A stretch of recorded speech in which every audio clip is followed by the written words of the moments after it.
биз азыр чындыгында эле ошо Алмазбек Атамбаевдин тарапташтары, туугандары баардыгы аябай чоң кысымдан, басымдан өтүп жатабыз.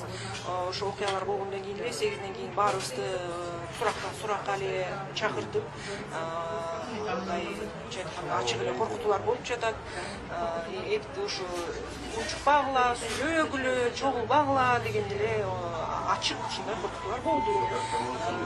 Анан мына азыр көрүп атабыздардай баардыгын кой таштагы, арашандагы жарандарды да коркутуп салышты баардыгын.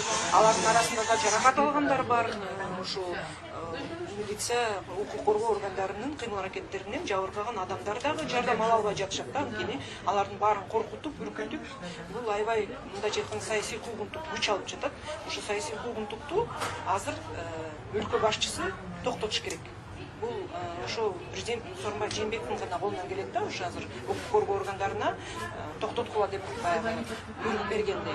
Анткени Сооронбай Шариповичтен мен дагы өзүм кетип элем, бул сиздин эле мурдакы командаңыз, сиздин эле мурдакы жаныңызда жүргөн партиялаштарыңыз, тарапташтарыңыз, биз дагы сиздин жеңишке салымыбызды кошуп, чуркап, жеңишти бирге майрамдап сүйүнүп жүрдүк эле. Анан бүгүн эле мындай акыбалда болуп калган.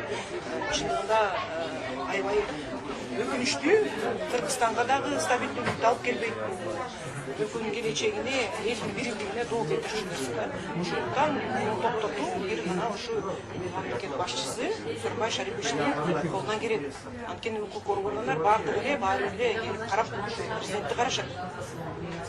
Ошондуктан азыр болуп жаткан бул мыйзамсыздык, адамдын укугун тепсө, бул Кыргызстандын имиджине дагы чоң доо келтирет.